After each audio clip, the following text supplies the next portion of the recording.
guys, welcome back. I am so excited about this video lesson because we are going to talk about something that you ask me about all the time. How to build a website. More specifically, how to build a great website.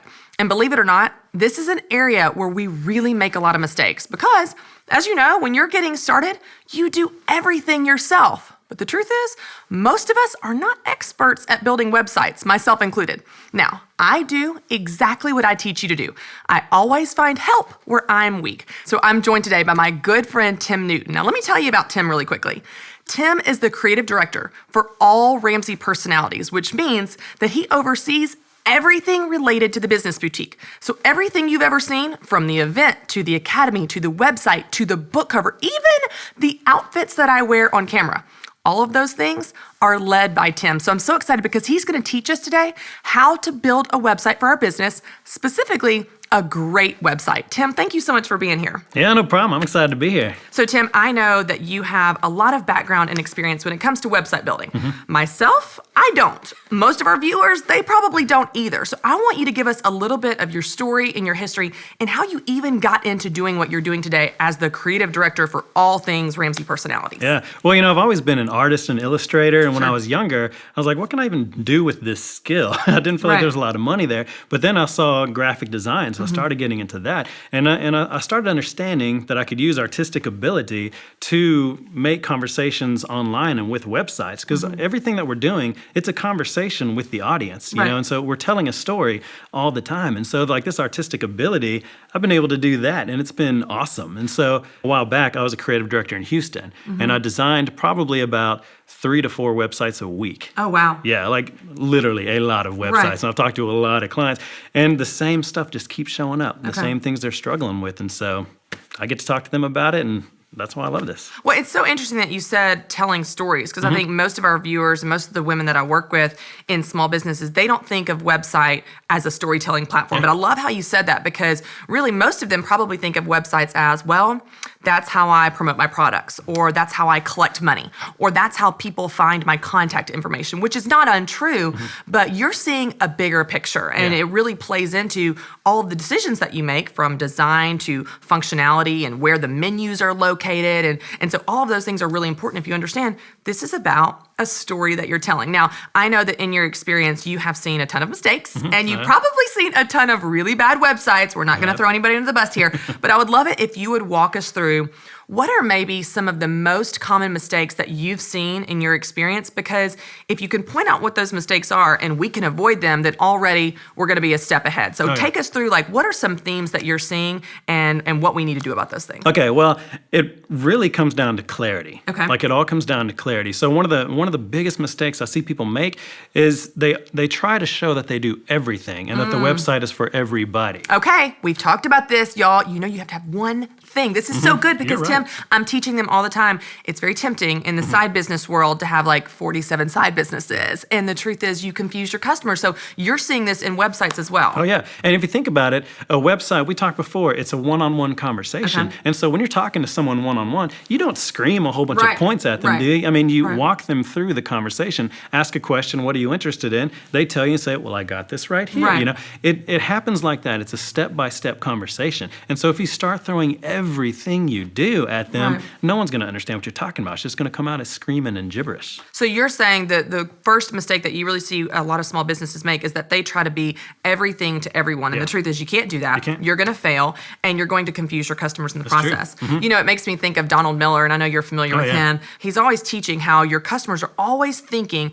about how they can be more efficient. Like, our brains as humans are wired to be as efficient as possible. And so if you throw so much information at them, their brain is like, you know what, this is overwhelming. I'm just going to bail. And, you know, we probably do that. Like, if I go to a website that is super overwhelming, I don't really want to do the work to find the information that I need. I'm just going to go to a competitor that's easier to go through. So this is a really good point, because we may be losing customers simply because we're trying to be everything to everyone. It's true. And they say that people make decisions on a website within 2 seconds. Wow. So we don't have a lot of time. We don't. Yeah, you got 2 seconds to say, this is what I do. This is how I benefit you. Okay. You got 2 seconds. So if this is the number one mistake that you're seeing, that we try to be everything to everyone, what do we do about that? Like, what is the solution to trying to be everything to everyone? Yeah. First, you have to understand what is the main thing you're doing. And everybody I talk to, they always say, but I do this and I do this They're and all I do this. important. I know. It's all and that's important. what they say. Yeah. They say it's all equally important. Right. But I'm telling you, it is not equally Right. important. There's always a number one. And you've got to figure out that number one. Like you've got to.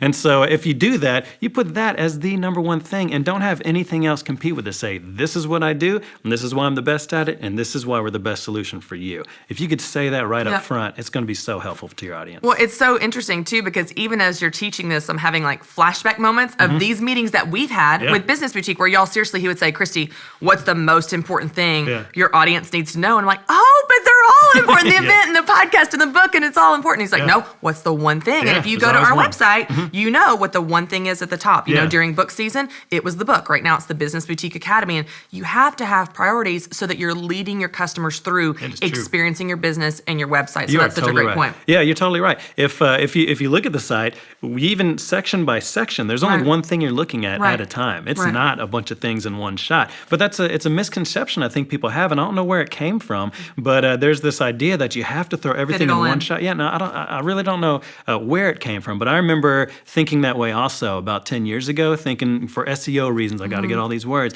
But you've got to make it that conversation as simple as possible to people understand. And the priorities that you're leading them through. Exactly. Well, it's interesting because there's a lot of overlap here with even other things I've seen in different areas. So, for example, we've talked about this, Tim, but when I first started out as a speaker, you know, this is like 8 years ago, one of the common mistakes that speakers make is trying to say all the things. You know, it's like, oh, but my audience needs to hear da-da-da-da. And so you just talk faster. You know, if you have 30 minutes, you don't reduce the amount of stuff you say. You just talk faster and have more slides and so on. And the truth is your audience leaves and they don't remember anything because you tried to fit too much in. And you have a finite amount of time if you're speaking. You have a finite amount of space on your website. Or even like I teach you guys about time management. You have a finite amount of hours in a day. It all comes down to priority. So that's a really good lesson for us to remember that what is the one thing? What's the one thing you want to be known for? And make that the priority spot on your website. Okay, so that's the first mistake. What's the second most common mistake that you see when you're dealing with people and websites and kind of in your experience? What do you see happening a lot? I see the second thing I see all the time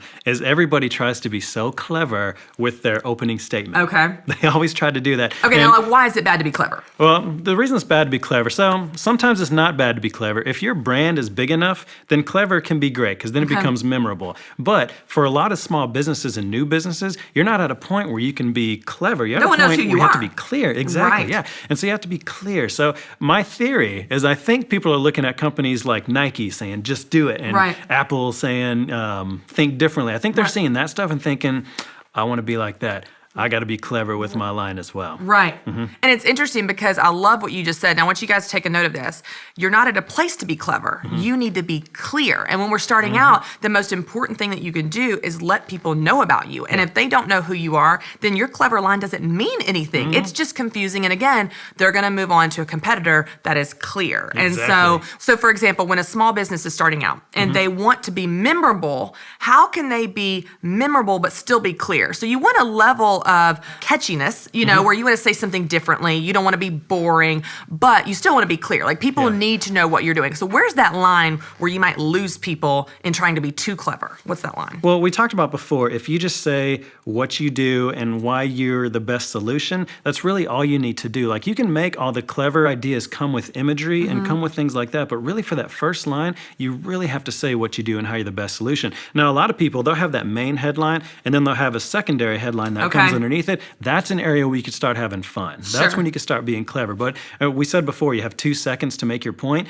You've got to do it in that main headline. Right. But go to that second line and then start being clever. Start having fun there because you definitely do want to have personality. Right. It's like we said before, if you're having a one-on-one conversation, you want to have that personality. So I get it. I totally get it. But as long as you make your point right up front and then secondly, show your personality in there. I think that's the best way to do it when you're starting out and when you're starting to build your brand. You know, it's such a good point. Just a few weeks ago, my husband and I went on a vacation. First vacation in 3 years, by the way, Tim. So it was like really exciting. The kids had childcare, like we were getting away.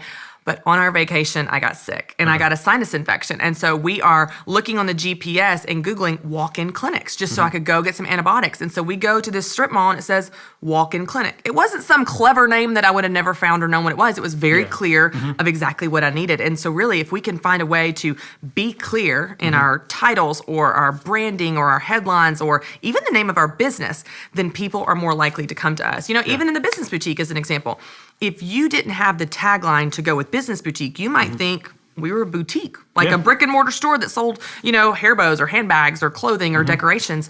But we're very clear, we're equipping women to make money doing what they love. And so finding a way to be descriptive and clear in your branding, in your messaging to make sure you're not losing people. Because again, they're not going to do the work to try to dig through and figure out what you're doing. You need to be clear up front. It's true. And I love your story too about the walk-in clinic. Because if you think about it, when we're going to a website, we're going for a very specific reason. Yes. We rarely go just to enjoy a website. Right. Like we rarely do that. Right. We go for a very specific reason. So we have words in our head that we're looking for. And so if we go onto a site and we don't see those words, then we go somewhere else. You were looking for walk-in clinic. That's a great metaphor for what we're talking about. That's exactly the point. Well, and I love what you said too about going to a website for a specific reason. And so everything that we need to do in business, from our products and services to our user experience on the website to anything that we put out, needs to make it easy on the customer, right? We want to make it easy on them to understand us, get helped by us, and buy from us. And so if we do that through being very clear that we do one thing, having those priorities like we talked about, but also having clear messaging, then they're more likely to follow through and have a sale and get helped by us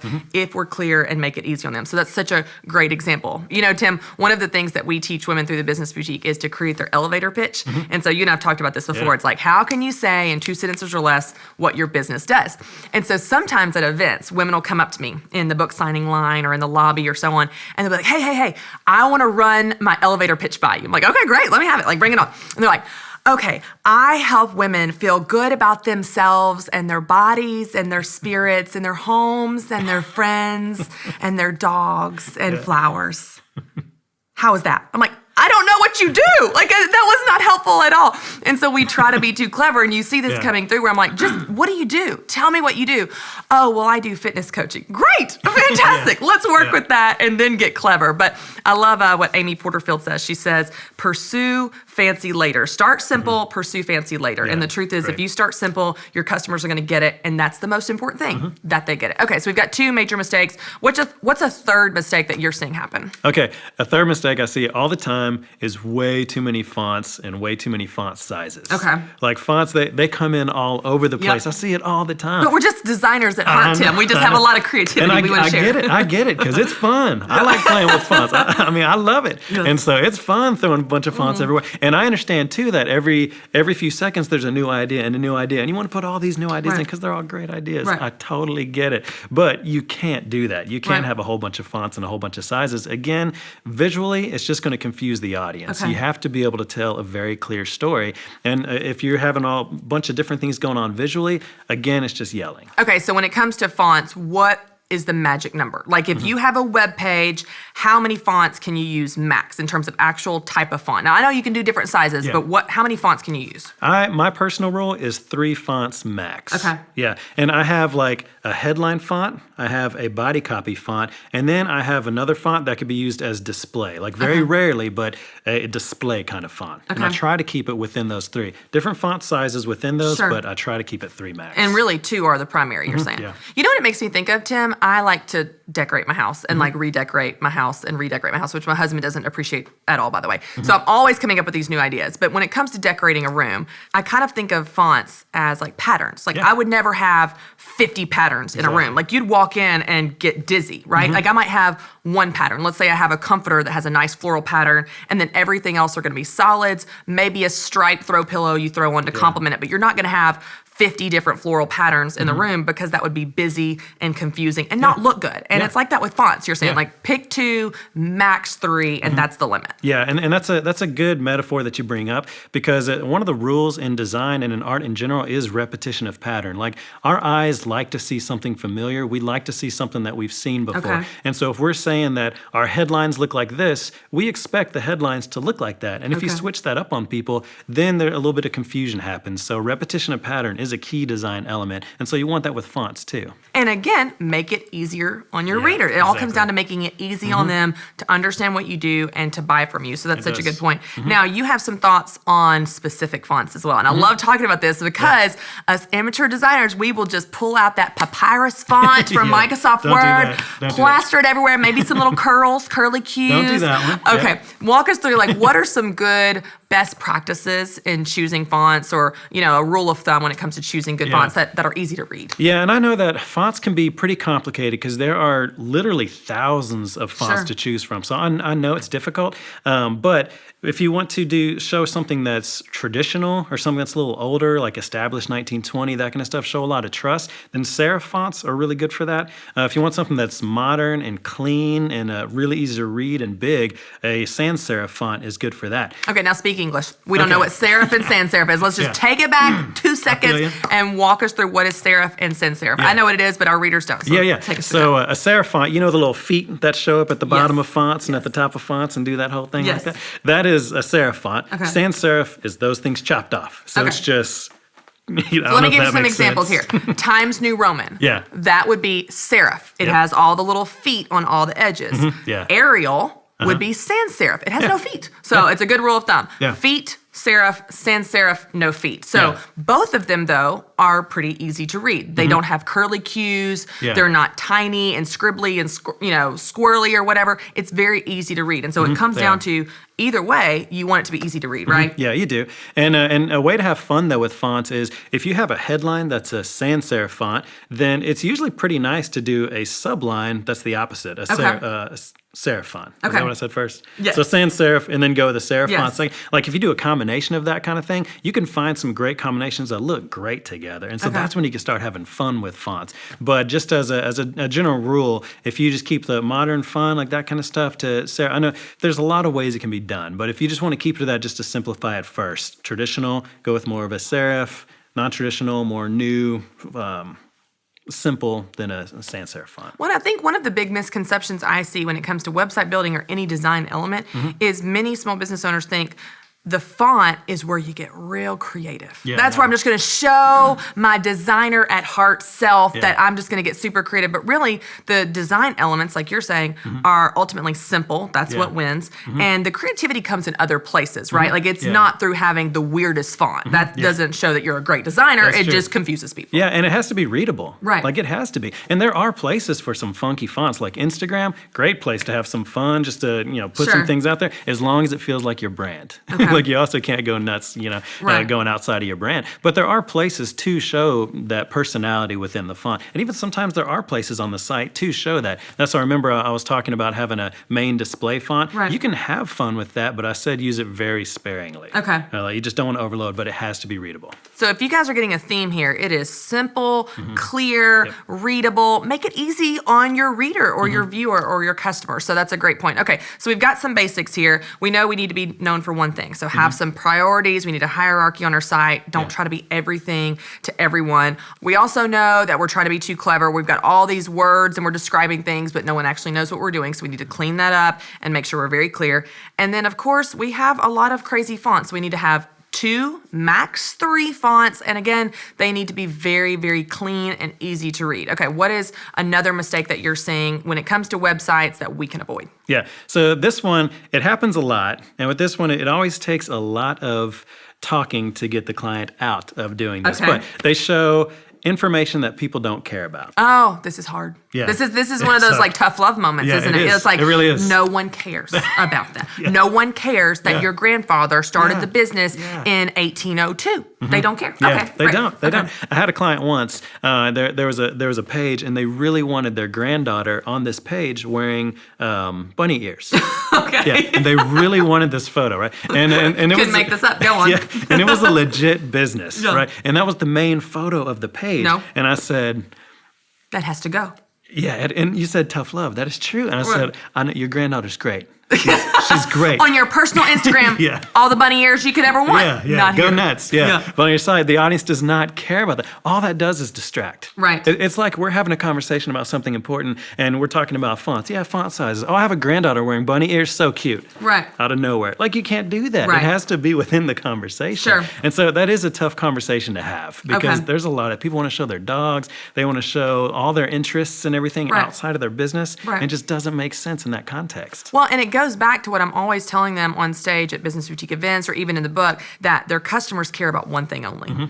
What's in it for me? That is right. Why do I care? So every single decision that you make, whether it's in your products or services, or whether you go to a craft fair when you're interacting with people, your customer service, everything needs to be with the customer in mind. Every decision that you make needs to have them in mind, including, like you're talking about, on the website. There's a lot of information that we care deeply about that we're so excited about. We just know everyone's going to be so excited like we are, and they're not. Yeah. They care about what they care about. And so using that as kind of the litmus test of what makes it on the site and what doesn't. So for you, what amount of information can make it on the website? Now, I know this is going to vary per business or industry and that type of thing, but like if I've got 50 things I want to say, what do I need to pare it down to? Well, there's not really an exact number to it. What Okay. you need to do is really understand who your audience is and understand what questions they're asking. Okay. And just make sure those questions are answered. Really Okay. nothing outside of that. So, I mean, they could be curious about 20 things. They could be curious about 3 things, you know. But if you really want to ask that question, if they're coming to your site and saying,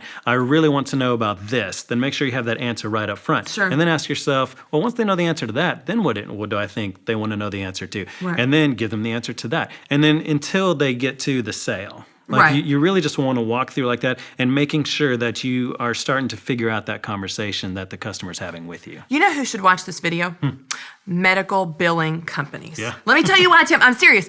Every time I go online to pay a medical bill, they have 5,000 pieces of information except where you can pay. I'm like, I literally want to give you my money that you want to receive. And there's nowhere on your site to pay for it. Like, you have to go to external sites and external links and you have to jump through 1,000 hoops and then create a login. They make it so hard on you to give money when the reality is that should be probably their most important priority. Like, I think they like send bills to collections sometimes when they don't get the money they need. You would think, like, first and foremost, do you want to pay your bill? Congratulations, you're our favorite person. Step right up and give us your card number. You know, the truth is we often put what we think is most important and we're not doing exactly what you're saying, which is identifying what are the customers asking for. If someone asks me, what do I want to do on a medical website or an insurance website? I want to pay my bill. That's the only time I'm going usually, unless I want to look at benefits or schedules or doctors' names or something. But more often than not, it's just to pay my bill and get out of there. And if we understand our customers and we understand what they're asking, what needs they have,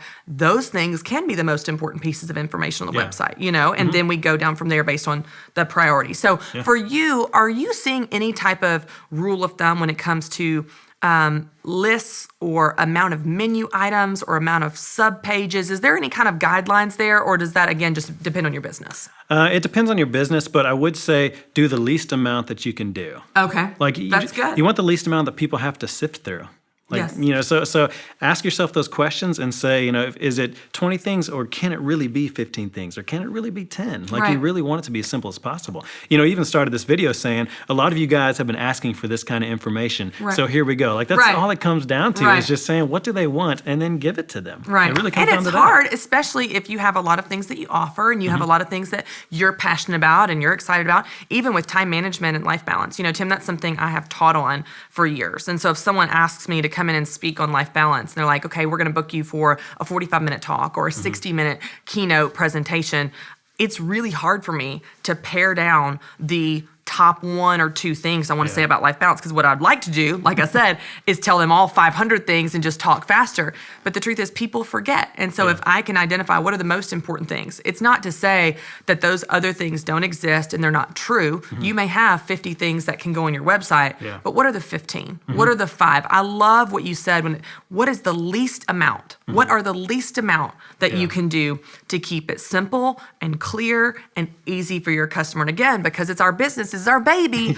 We're so excited about it. We think it's all important. But really, if we want it to be successful in terms of helping people, we've got to leave some of that stuff out. So, okay, Tim, we've covered a lot. And I know this is really helpful for me, in addition with all of the people watching, because these are common mistakes that we're making, and it's helping us realize that. So this is really good. Give us one more. Give us one more top mistake that you see in your experience that we can avoid. Okay. The last thing I will say, I see a lot. We have to pare it down as well, right? Yeah. We have to actually narrow it down to 5 mistakes. Okay, I got 20 things we can talk about. Yeah. But we'll keep it to 5. Okay. Well, least amount we could do there right now. Yeah.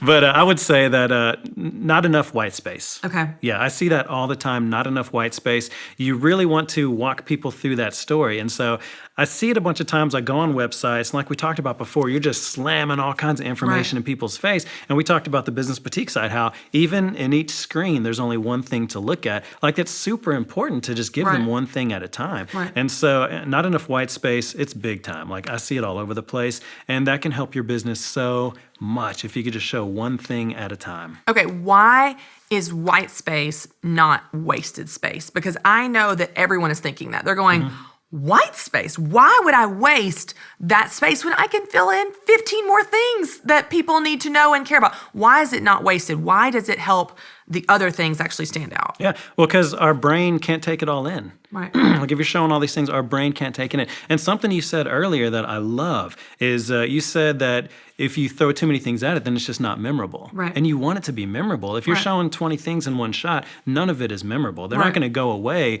remembering your business and wanting to come back to you. Right. And that's what it comes down to. You know, I'm a musician also, and one of the biggest rules in music is the rests are just as important as the notes. That's because good. Our ears can't handle it, our brains can't handle it. We just can't comprehend that much information enough for it to make sense and be memorable. You know, that's a really good point. I keep relating this to speaking, but I'm noticing there's such an overlap when it comes to communication, because what we're talking about here is a website, sure, but it's really communicating, right? Like, you're communicating through your website. Even in speaking, it's the pauses. Yeah. You know, it's just letting there be silence, which sometimes can be uncomfortable and awkward, but it's allowing those other things to hang in the air, those moments to land and to make an impact. And really, on your website, if you've got, like you said, 50 things shoved in this space, nothing stands out. And so you lose all of it. So instead, what's the one thing? Let it be surrounded by white space so that when that person's eyes are going through your website, that's the thing that stands out. That's the thing they get. And that's the thing they remember. And so they're able to get the information you want them to actually get. Yeah.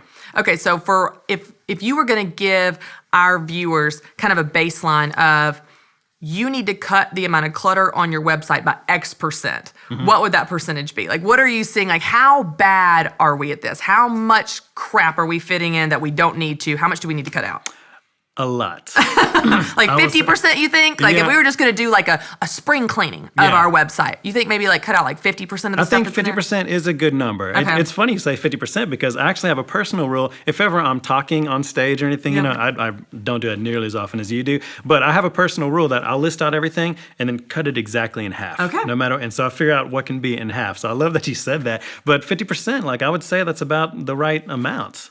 You know, it's interesting because I've noticed that when we're talking about our businesses, or whether it's public speaking or on the website, et cetera, we have trouble doing that because we actually don't understand our business well enough. Yeah. Does that make sense? Like, often we think it's all equally important, and it's not. We can't pare it down to what is the elevator pitch or what is the one paragraph version. And that can be hard. It's a hard exercise for us, even as business owners, to have that tough love, even with ourselves, and say, okay, this is the most important. It's not saying those things don't exist, but this is the most important thing. And as a result, I'm going to give it the prominent space on the website, the white space around it, and the priority and hierarchy and so on. And sometimes we just think it's all important. So sometimes it's a great exercise for us to prioritize the things in our business, and then we can translate that visually to the website. But sometimes we just don't know. We just don't know what is the most important thing, whether we're writing a talk and say, well, what's the most important thing? I don't know. Sometimes cutting by 50% can be a hard exercise, but a good one for us to be able to get our website where it needs to be to make the impact it needs to make. Now, Tim, one of the things that I've noticed in my life is sometimes I can identify when something's off, but I'm not sure exactly what. So I might look at an outfit I put together and go, oh, something's wrong, but I'm just not. Is it the necklace, the shoes? You guys have probably done this before. It's just hard to articulate what the problem is. And I'm a visual person, so sometimes it's just testing out different necklaces and like, that's the one. for me to see this would really help, and I know for our viewers as well. So would you walk me through some examples of websites maybe that are like crushing it, doing really well, and some that are just like not so great, you know, that maybe can improve in one of these areas, and you can see how like, okay, there's room for improvement in the white space or the fonts, et cetera. Yeah, can you show totally. me some? I got examples. Okay, great. And all these sites, there's great stuff they're selling. And on a lot of them that aren't showing it clearly, I really want them to be clear because there's a lot of good stuff. Absolutely. But it's not being clear. Sure. So I got the examples of both, bad and good. Let's have it. So this first one, there's a lot happening here. I see that. A lot of information. Yeah, and I can see like they're trying to show us everything that they do all in one shot. But just by looking at this, I have no idea what There's they no do. priority. No, there really isn't. And then also, just as another side point, these sliders, try not to do sliders. Okay. Like I noticed that also. And I think they're just trying to find another place where they can keep putting More real estate. information. Right, Yeah. absolutely. And here's one of the things I noticed though, Tim. They do something well, and that is that they don't have a lot of fonts. Yeah. They don't have too many fonts. Now, some have way more fonts than that, but this seems like they've at least chosen some fonts. I can read the menu. The menu's long, but I can at least read it. So I see what you're saying. It's just too much information yeah, here. it really is. Yeah. But then on the other hand, if you go to a site like this, it's very 100% clear. natural bones. Yeah. Like that, I got it. Yeah. Highest quality bones and treats. Like I know Boom. exactly what they do. Yeah, straight to the point. And look at all the white space. Like so much white space there. It's not wasted true. space. My eyes knew exactly where to go. Look at this, one at a time. Just, I love it. There's the different bundles. I don't have a dog, but I should get some of those dog bones. It's perfect. It makes me want to buy from them. They go straight to the point, and I love that about this site. So here's another one, and this one is trying to be too clever. Okay. Are you excited? That's their headline. Well, I am. I'm always excited, Tim, but what does that mean? Yeah, me too. But I noticed this. I'm like, so I know that there was something about the word excited. Like I know that's a fun word. It's a fun word, but it doesn't say anything about what they're selling. I could look at the top and see candles, but I still don't understand why these candles are the best. Okay, and our new logo and label design has been chosen. Check to see if your favorite made it. Again, even this description doesn't really clue me on what we're talking about here. Yeah. Okay. And they could have the best candles of all time. Sure. But I have no idea. Okay. But on the other hand, there's this kind of site. Learn, design, and code. Man, it's pretty clear. If you want to learn design and code, there you go. And that is their headline. Okay. And if you notice too, like this site, whoever did it, the illustrations, everything is very consistent. Like the colors, there's a feeling, there's a personality here. Okay, so go back up. Let's see the top of this here. From above the fold, so from what's on the screen right now, there are 1, 2, 3, 4, 5, 6, 7, 8, 9, 11 words.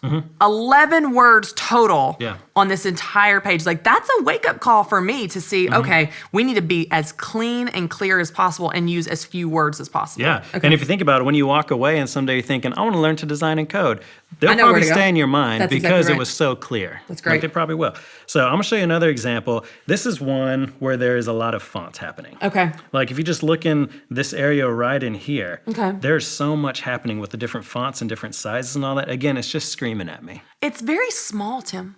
It's also very small. Like I don't have bad eyes, but I'm not that far from you. And I'm like squinting and leaning in, and you got a big computer screen here. I'm still having trouble seeing it. So again, we didn't really talk about font size, but I think that's important too. Not only variety of fonts, but my gosh, make it big enough where your viewers are not leaning into their computer screen, because again, if you make it hard, they're going to leave. You get 2 seconds. Yeah. 2 seconds. Exactly. I can't read that in 2 seconds. Yeah, and you're totally right. You talked about being readable. You know, like it has to be able to be readable. And if it's too small like that, you're not going to remember any of it. Like you just can't see it clearly. It also seems like one of the things that you talked about is weights. So the most important thing, the biggest at the top, and then the second most important thing, a little bit smaller, and so on. Yeah. Everything is equally weighted here. Yeah. Everything is the exact Great same point. size, tiny, by the way, and the same size. And so again, my mind and my eyes cannot filter through what I'm supposed to be looking at. And I'm tired. I want to leave. Yeah, that's a great point. Okay, let's leave. But then you look at, oh, not that one. But then if you look at this one, Okay. very clear, Capture Italy, like that is the one font. And if you scroll down, those basic fonts show up over and over again. And I think it's important to point out here too, the fonts they're using for these subheads and these headlines, they've got some design to them. They've got a little bit of curl. They're a little bit more feminine, a little bit more fun, but they're very readable. Yeah, So if you're going to exactly. use that, it still needs to be readable. Discovery Photo Tours. I can read that. Capture Italy. I can read it very clearly. Exactly. Yeah. So it's super important that you do have something that's readable. And really, if you just go to Google Fonts or something like that, they have thousands of fonts you could look at and just see which ones feel like your business and just start playing around with what's going on there. One of the things you talked about too was pairing together serif and sans serif. So if you have a headline that's sans serif, you do maybe a subhead that's serif. What they've done here in Capture Italy is they've done a curly font for the headline and then a very clean block font for the subhead. Discovery takes you there. And I think that's another great example of what you're saying. Even though it's not sans serif and serif, it's curly and block. Yeah. And when you have that different weight, that variety, it makes, again, one pop and the other stand out. It does, and honestly, it's beautiful together. It is. It That looks font great. combination's really nice. And if they tried using this exact same font, just smaller underneath it, it won't have that same vibe. It wouldn't have the same effect. You're exactly right. It wouldn't. So There's not it's that a great variety. combo. Yep. Yeah, you're totally right. So let me show you another one. This one is an example of trying to show all kinds of things at the same time. Sure. And showing stuff that people don't care about. There's like in one shot, there's this contact us, there's the social stuff, there's subscribing over here, there's rewards, there's testimonials. But really, I probably should just be focused on what's happening here. Sure. Granny Kate's made with heart. It also just, it's a little bit messy. You know what I mean? Like even the fonts, it's cute, but because it's small and it's got some little graphics here, soap, candles, and gifts handmade in Wisconsin are blending in with that background, the blue on blue. And so I'm just having trouble reading it, even though there's not a ton of words. It's just, to your point, there's just a lot of different calls to action, like come here, no, come here, no, come here. Yeah. If you tell your customers to go to 15 places at once, they're not going to go anywhere. So it's really totally right. important to ask them to do one thing at a time. I think that's a good point. You're right. And the site, like, it has personality. Sure, Like, yeah. there's definitely a brand they have going on here. It's but cutesy. they're confusing it with all this other stuff around Right. it. And so people are missing out on the point that they're trying to get across. Well, you know what else is going on here that I want to point out, just since we're learning as we go here? We've got a font, Granny Kate's made with, and so on, that's curly, and then the soap candles line, that's curly too, but then they have curly graphics. Yeah. There's a lot of curly. A lot of My curly. eyes are getting lost in all the curly. Yeah, it's I think true. that's part of the problem too. It's true. And even their navigation, we talked about readability, that's not very readable, especially blue on blue. On blue, no good. So it's not a readable font. So watch out for that. You know, one of the earlier websites I had a long time ago, Tim, before you took it over, was a gray font on a blue background. And I actually got feedback from readers that was, hey, this is hard to read. Yeah. And it looked attractive, but there wasn't enough contrast. So when in doubt, contrast is your friend. Black on white, white on black, bold colors on light neutral colors. And when you have that contrast, your eyes naturally can see it better. You are totally right. I also like something else you said. You asked your readers. Yes. Like a lot of these businesses, you have friends that can be honest. You have an audience. Just ask them. Right. Like put your site in front of them. And I ask bet them. Granny Kate knows what that says because she is Granny Kate. Yeah, exactly. But your readers don't. Exactly. So ask someone objective. That's a good point. So I love that you're saying you ask your readers. That's a great thing for everybody to do.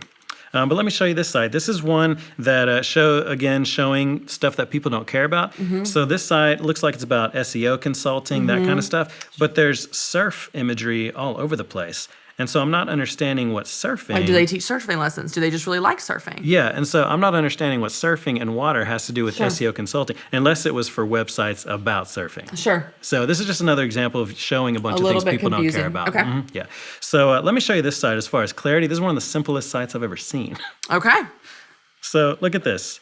What do you think they do? Popsicles. Yeah. With coconut. Exactly. Okay. Pretty clear. That is what they do. Like, if we had no words, I think I would get it.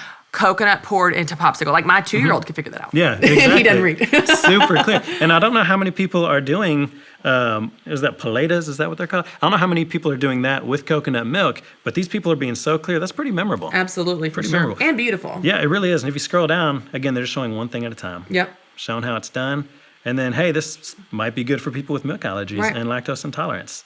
Super clear. You know where I bet that came from? I bet they were not sitting there thinking the most important part of our business is the milk allergy, but I bet they paid attention to their customers. Their customers thinking, I want this popsicle. I've got a milk allergy. And so if they listen, then immediately that becomes a priority, which is a great example of what you were talking about. Yeah. Yeah, and we talked about understanding the number one thing. Right. You were right. I mean, clearly they know their audience. Right. So it's great. Let me show you another example. This is one of showing a lot of things at the same time, not enough white space. Okay. And so this site, like, they are using one font as the main font and secondary font. Like, they're doing great with that, and there's definitely a feeling. But look how many things are equally weighted. Right. There's a lot of things equally weighted, but also what I noticed if you scroll back up is when you have a very small font overlaid over a picture, it's so competing. Yeah. So this we've got our headline here. I can read that, Fredericksburg Farms fundraisers. Okay, I can read that over the picture. Yeah. But then it gets a little harder looking for a fundraising campaign. And then by the time you get to the body copy, which is the smallest font, the details, it's overlaid over a picture, and we've got, change and plants and all this clutter that my eyes can't sort through. So again, that font over pictures can be done if it's big enough, bold enough, and clear enough, where you've got enough contrast. Yeah, you're right. And if you're showing body copy, never use a script font for body copy. That's a good rule of That is so thumb. difficult to read. When it's a bunch of paragraphs, that is so hard on our eyes. We won't continue reading that. Headlines only, large font only. That's a great example. Yeah. And another point, if you notice, most of these websites, they have this rotating thing up top. Yes. It's not giving me any time. Fit more in, Tim. We just need to fit more in. More space. So when I say I see these examples all the time, I'm showing it like all the time I see these things. Well, and here's a great point. I would be willing to bet that Fredericksburg Farms and all of these businesses you're showing me are great businesses. Yeah, I I bet know. they're great businesses, but you don't get that if you get lost in the clutter or you don't know what they do. And then there's a miscommunication between a really quality business and what they could do for their customers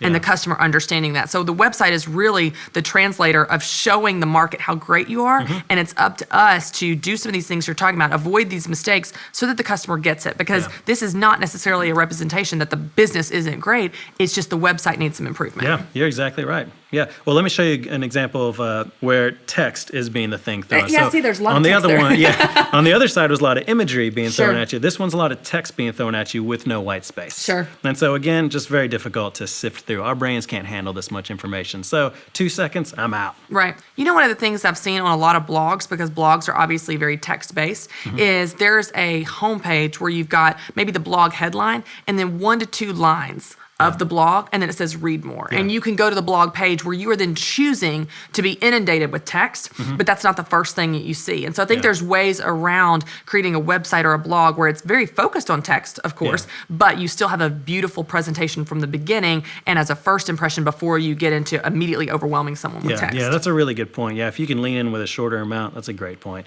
That'll get people in very easily. Can I show you an example of a site that I think is doing all these things well? Yeah, great, sure. So I found this and I was really impressed. What do you think they do? Oh, they do dog photography. I love dogs and photography. So I love this site already. Yeah, and so look, it's super simple. The Artisan Dog Photographer, secondary line, fine art dog photography in and around Northamptonshire, wherever that is. Yes. But very, very targeted of what they're doing. And as you scroll down, look at that font. You see that font again. Very clear what they're doing. And this is for a very small group of people. What we want to do is try to reach everybody because we think that it means more business coming in if we could reach all these people. But if you think about it, if you're very targeted, that smaller group of people, there's going to be a lot more loyalty with that group. And you could build a much stronger brand if you're a lot more clear on the number one thing you're trying to do and the number one audience. Well, and one of the things that I think is interesting, if you scroll up to the top, Tim, I want to point something out. You said they have a slider going on here of different pictures, but the exact same text. So you haven't overwhelmed your viewer with a lot of different information. All you're doing is showcasing your skills, in this case, a photographer. So that makes sense to have different beautiful photos, but it's the same text. So the person's brain is not having to think of different pieces of information every time a new slide comes on. It's just like, oh, look at that, and look at that dog, and look at that dog, which makes you want to scroll down and learn more about this person because you've seen their portfolio. And if I were guessing on this audience, their first question is probably going to be, where can I find someone to take photos of my dog? So you have that with the text. The second question is probably, are they any good? And you're answering that with these photos showing up first. So you're answering those first two questions in one shot without it being overwhelming. Well, and I think one of the things that you're teaching us, Tim, is that everything about excellent websites is intentional. Many people think it was just accidentally beautiful. We were joking even before we went live of all the details that went into this set, the team that puts it on, the set that we're here, the hair, makeup, everything to make something look excellent. It doesn't accidentally happen. If you and I rolled in here in our, halfway wrinkled shirt or, whatever, it takes a team and it takes really being intentional about your decision making. So this website, everything about the text, the fonts, the photos was intentional. It didn't just accidentally look beautiful. And I think that's a great point because these are things that we can duplicate in our websites and in our businesses. Yeah, with a lot of the things that you talk about with Business Boutique is having a plan. Right. Same thing here. You bring up a great point. If you have a plan going in while you're doing this, you're going to come up with a much better product. And the thing is, not a lot of people are going in with a plan. Right. So you could really take a step up from your competitors by doing that. Well, even if you want to know if it's working,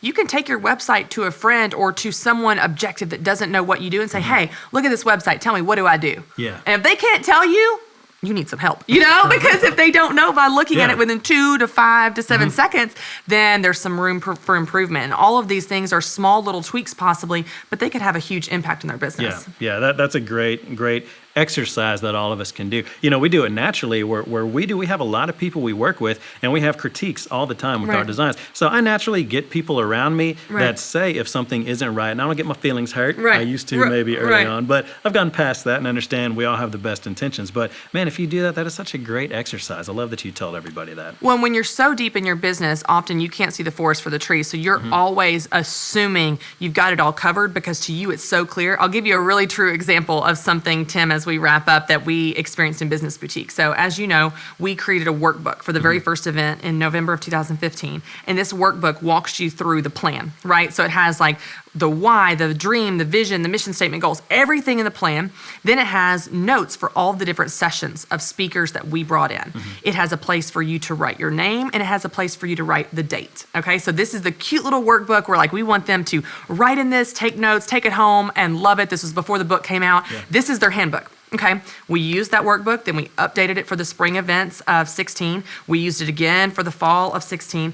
It was the spring of this year that I had this aha moment, and I looked at the workbook and realized we don't have a place for them to write the name of their business. Now that's kind of a big thing. We are teaching them about their business. It's like, write your name, but there was no spot to write my business name is. And I thought, that's a minor thing. It's not the end of the world. And many ladies wrote it in there anyway. But because I was so deep in it, it just gives you a great example of what having an outside perspective can do. If you ask someone else, hey, what am I missing here? Someone might say, oh, well, there's nowhere to write my name of my business, and you begin to be aware of things that because you're so deep in it, you couldn't have seen otherwise. So I love the example of take your website, take it to a friend, to a neighbor, someone at church and say, hey, what do you think this business does? Or how easy is it to find the information you're looking for? And when they give you feedback, it can give you great insight into what you need to change.